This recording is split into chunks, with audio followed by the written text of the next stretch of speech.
Hello, my dear viewers. I'm Olga Demchuk, a researcher of the inner world of personality. First of all, I want to thank you for your comments under the last video. As always, I am impressed by how intelligent and insightful the people who watch my YouTube channel are. In fact, with your comments on the previous video, you have provided material for several more episodes. In other words, you have expanded on this topic, making it more comprehensive. Today, I have prepared a topic for you about connection, not within oneself, problems of connection. For our Russian language audience, we had the Connect project, which focused on connection. And I have brought you a small piece of the pie from that project. I think you will find it interesting. What happens to us in connection? Here we are, completely alone, and then we enter into contact, into a profound connection with the vast outside world. When this significant connection, this vital contact, occurs, a multitude of diverse and intricate processes inevitably take place within our inner world, and understanding this extensive multitude of processes allows us to manage them. In other words, if we bring them into our awareness, if we understand what is happening to us, we gain a certain agency over these processes. First of all, I want to draw your attention to the fact that in direct contact we lose the kingdom of our own self. That is, when I am alone, I am in my own world. In this world, I have a completely different frame of reference, a different perception of both myself and others.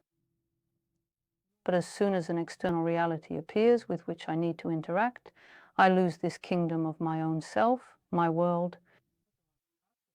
It's as if you are sitting at home and someone sends you a text message. Or you are at home and someone knocks on the door. Or you are at home and someone sends you some information and you read it on social media. Our personality, our world of the self, our instinct for self-preservation, in any case, perceives this as an intrusion. That is, something foreign is invading. And so we will respond to this from a place of self-preservation, as if it were a threat. In other words, any intrusion is initially perceived as dangerous, and only later, when we analyze and form our perception, can we shift from seeing it as a hostile intrusion to something else. But at first, our instinct for self-preservation will interpret any knock on the door as an intrusion into our territory.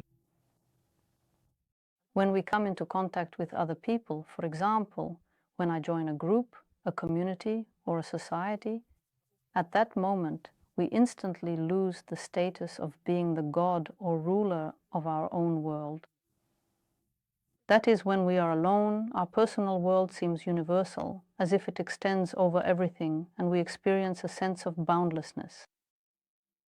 But as soon as we come into direct contact with reality, we begin to feel these boundaries because we lose that powerful sense of control and dominion over the entire universe. And our fundamental instinct for self-preservation perceives this significant shift as a loss of a previously held superior and advantageous position. In other words, I was the reigning figure in my own world, even if I am unhappy, or my world is not very beautiful, filled with pain or self-aggression, and so on. But in any case, I was the ruler of at least some kind of kingdom, even if it was a rather poor one in which I suffered. And when I interact with others, it feels as if I have to move the boundaries of my kingdom. And the instinct for self-preservation reacts to this as if it were a worsening of my position. In other words, there will be an inner sense, a profound feeling of entering an uncomfortable zone, a challenging and unfamiliar territory.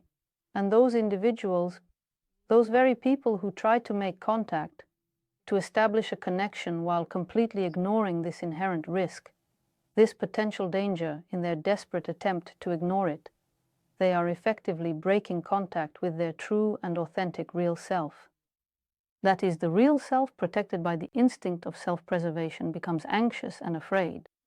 And if I ignore this, it's as if I am deprived of fear. In reality, it remains and will influence my behavior. But to myself, I pretend that it doesn't exist. I have broken contact with my real self, the one that feels unsafe.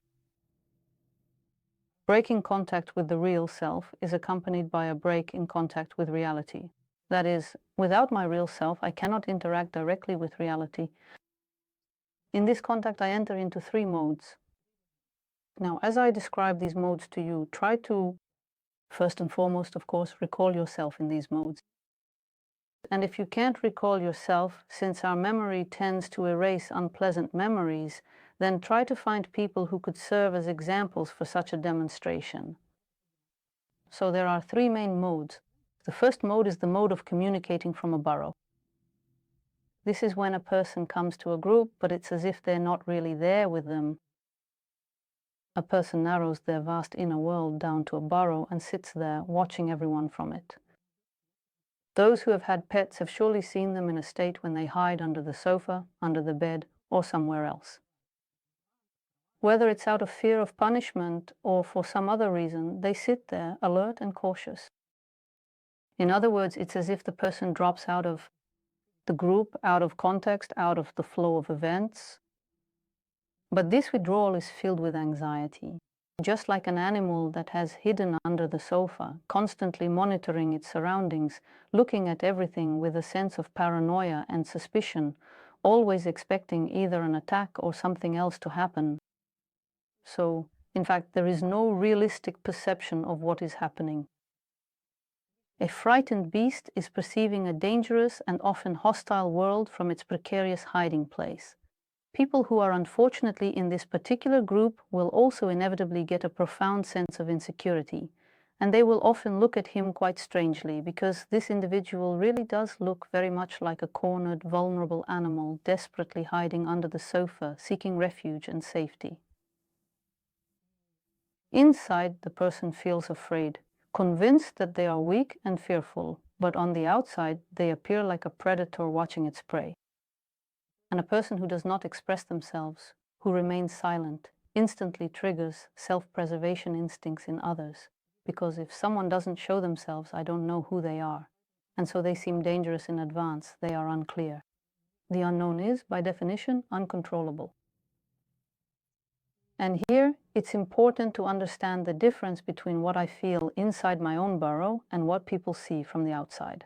From the outside, they see a wary animal, but inside it's a frightened little rabbit.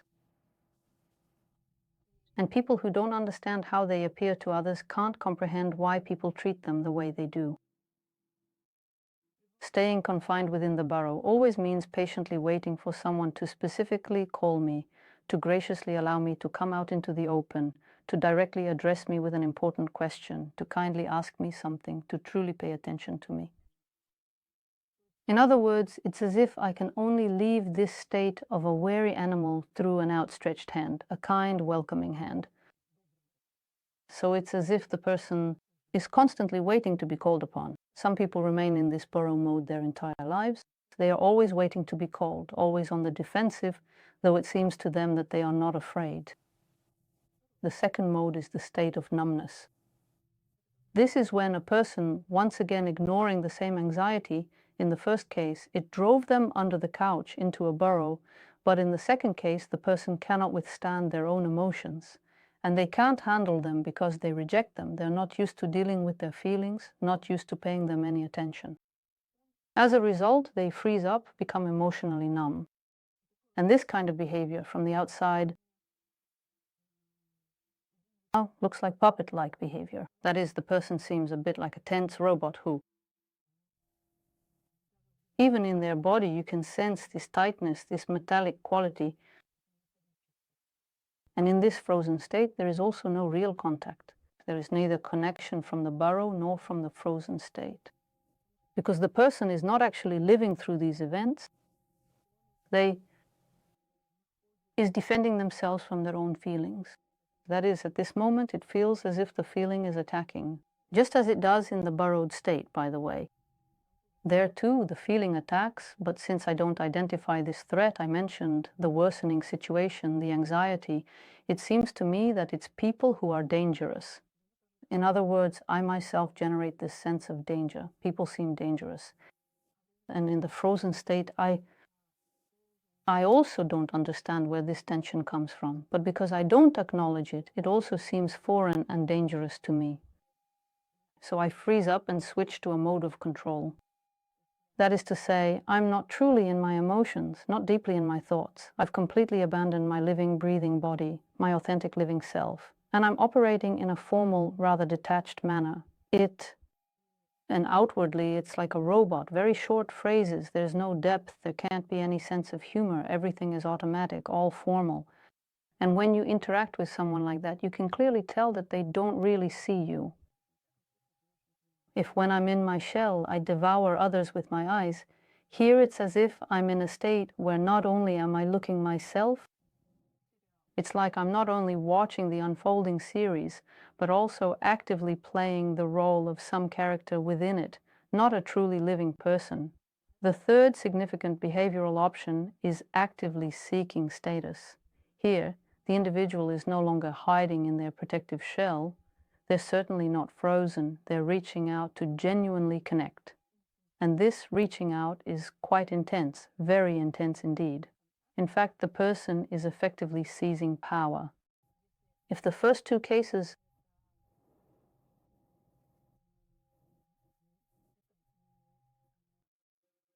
involve a lack of any attempt to influence or seize control over the space, then in the third case, what we see is precisely the act of taking over the space, that is, gaining power over it. How does a person gain power? Here we have two options. The first option, I call it wagging the tail. This is when I act friendly and smiling. I show everyone that I am a pleasant, open, and kind person.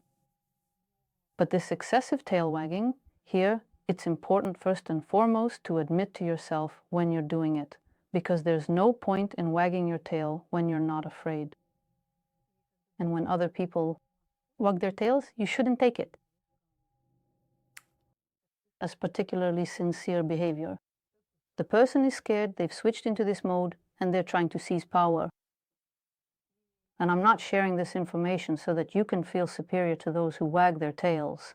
What I suggest is that you first recall how you do this yourself. In other words, it's an unconscious urge, this state of being beside yourself when you start putting something out there. It's as if you're watching yourself from the outside and thinking, my goodness, who is that? People sometimes watch their own video recordings and don't recognize themselves. They simply don't understand who that is on the video. So here too, it's about slipping into automatic behaviors, and this tail wagging shouldn't be seen as something cute or pleasant. It's actually about seizing control. So if you like me, if you perceive me as a kind, wonderful person, then you'll open up to me, you'll lower your defenses. In other words, this kind of behavior is about disarming the other person so that they open up. And the second type of behavior is status behavior, when I am the authority. Some people even buy bags specifically so that an expensive bag, especially in a community where you can roughly guess it's worth $3,000, they place the bag so that it is visible. In this way, the person gains status, or it could be clothing, with loud, flashy brands so that everyone can see that I have status. In other words, this is how a person tries to cover up their own sense of inadequacy. They add significance to themselves this way. And status is always like an unspoken question. Do you even know who I am? Do you even know who you're talking to? And the person doesn't understand this from within. They don't realize the impact they have on others. In fact, through their behavior, they are inviting others to be beneath them. They are trying to take the position above. Again, I'm not talking about some other people right now. I want you to stand with your feet in the basin of your own sense of inadequacy, so that you remember how your behavior was pompous, but inside, you were certain that you were afraid. I'm trying to reveal your dark side so that the viewers of my channel can form a more complete understanding of themselves. Because these unpleasant moments are always erased from memory. A person tries to reconstruct a complete picture of an event, but it doesn't come together because those are empty puzzle pieces. In other words, I don't remember it. I don't have it in my memory, so these facts don't take part in the analysis. And then I don't understand why I behave kindly, yet people react to me in a strange way. Or I'm scared, but people react to me as if I'm the scary one. So all these patterns of behavior on V-Contact, I don't type people. There are the burrowers, the cold ones, the status seekers, and the ones who wag their tails, absolutely not. These traits are present in all of us in different situations. For example, if this kind of splitting occurs, then as soon as someone else seems to prove to me that they have higher status, I immediately fall into the tail-wagging mode or retreat, frightened, into my burrow. In other words, my entry into these modes pulls me into the game with those people who themselves enter these modes. And then I won't have a realistic perception of the person. When we talk about these modes, it doesn't mean that a person is always in one of them. A person might be absent, hiding in their burrow, simply because they don't have the opportunity to shine. But as soon as the opportunity to shine appears, they take over the space, and it's impossible to stop them. They keep unloading and unloading this subjectivity. I draw attention to all these processes because at this moment, depersonalization and derealization are taking place.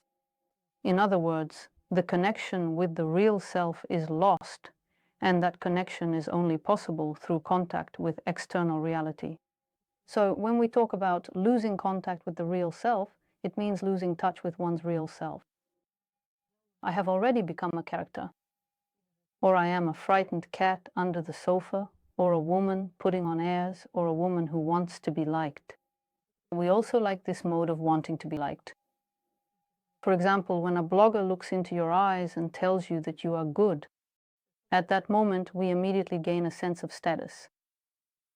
And when a person has a lot of self-criticism, so much that they can't create their own heaven on earth, then they become truly dependent on those who only say good things, who only say pleasant things.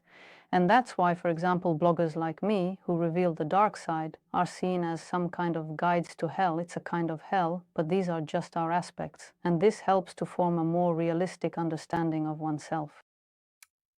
When contact with the real self is lost, that is, when a person is not in touch with their true self, it gives others unlimited power over them. For example, if I find myself in a group and once again I feel afraid, everything is still frightening, you see, all our reasoning comes from this point, then I might just sit under the couch and devalue everyone around me. This one will be a rosy-cheeked old lady, that one will be a fat fool, another will be a primitive brute, and so on. A fat cow, and so on. In other words, when someone is in this burrow-like state, it's not just about, pulling out that frightened cat. The person is sitting there trying to secure their own space, to maintain their status, and their preferred style is to devalue everyone else. If you listen closely to how people speak about others, how they gossip, you'll notice that they talk about these people as if none of those traits apply to themselves. For example, someone might say, "She talks nonsense and is always dissatisfied with everything."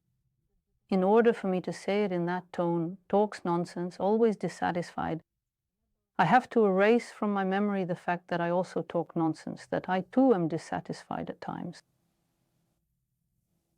And this devaluation of others often goes completely unnoticed by us because it doesn't hurt. We need it vitally in order to maintain this mythical, fantastical, illusory kingdom of ourselves where I am still better. No matter what I'm like, I can always distort external reality in such a way that I will still be better than everyone else. And this feeling of being better than everyone else doesn't bother me at all. To me, it seems like the natural order of things. And when a person is a fanatic of their own kingdom, they keep all other people in these little doll boxes, devalued, primitive. Another option might be idealizing others. So in fact, when we are locked inside ourselves, fixated on ourselves, we can either keep everything devalued, everything not quite right, remember all the mistakes and shortcomings, especially the mistakes and shortcomings of others, very well. Or, in order to have even the slightest friendly contact, we have to idealize them too much. That is, when there is a lot of fear inside. Remember, everything we do comes from this point.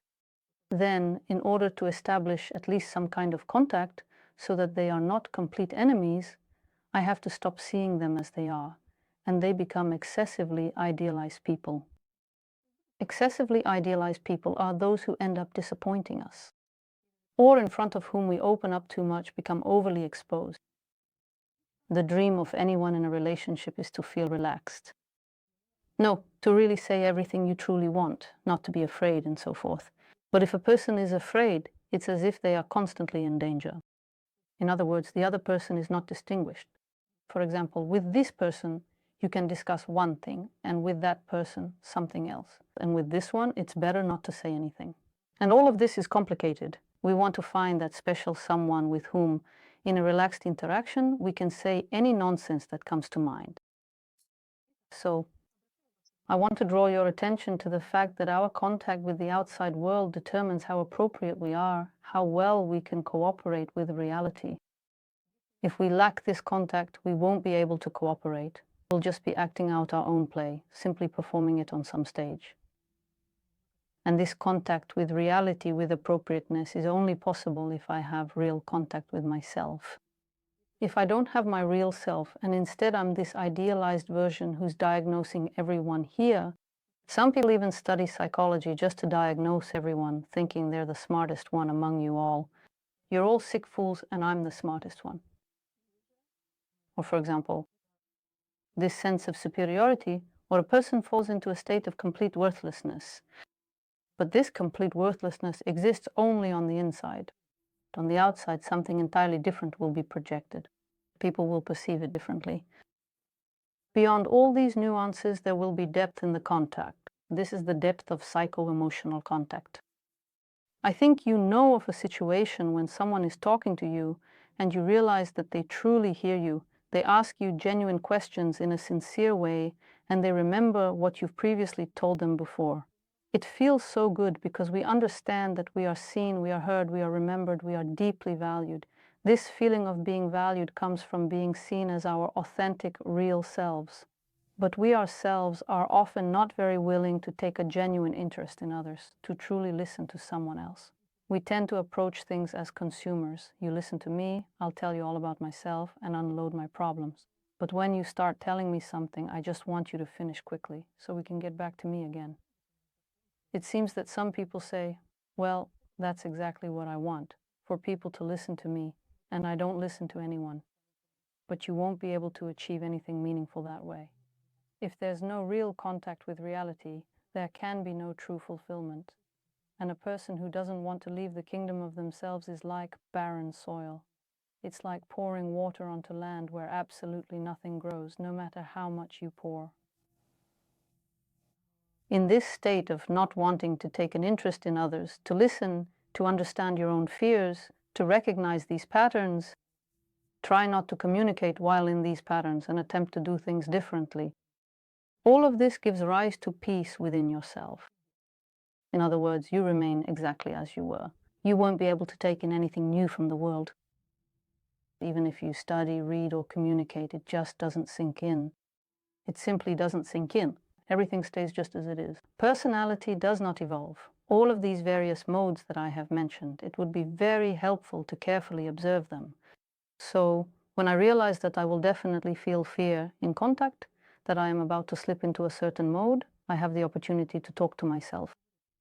Even if I have already fallen into this mode and I know what it is, I can gradually guide myself out of it. How else can I communicate, if not from within this mode? People who fall into this mode tend to behave in a similar way during interactions. In other words, after a while, a person becomes boring to others because they are always the same. And we get bored with the conversation and there is no real communication. When we disconnect from our true selves, we can rush forward at an incredible speed. At that point, speech just becomes a dumping ground for mental clutter. This is the kind of talk that leaves you feeling drained. It's uninteresting. I observe this in groups and sessions, how when a person speaks without their real self, it comes so easily to them. They chirp away like a nightingale. They don't reflect, they're not present in reality, they're theorizing. This kind of theorizing can even happen in contact with others. I hope this video will not only help you understand yourself better, but also treat others with greater kindness and understanding as you begin to recognize which mode a person is in and understand why they've entered it. And most importantly for you, this won't be a compelling reason to assert yourself or feel superior to that particular person. Share your thoughtful additions in the comment section or in your own personal notes about these various modes. Try to use your own detailed description to reveal one of the modes more fully and comprehensively. Let's be teachers to one another. Let's learn to share this knowledge with others, to pass on these descriptions. I think it's valuable for all of you who have already moved beyond being stuck on yourselves to read other people's thoughts. For those who are still stuck, of course, it's not interesting. They think they're the smartest. They just take what they need and move on. This is the mode of giving. What matters is not just listening, but noticing what these ideas awaken in you each time. And of course, I'd love for you to subscribe as we explore our inner world. In other words, we develop an algorithm that allows us to independently analyze what is happening to us. I will say goodbye now. See you soon.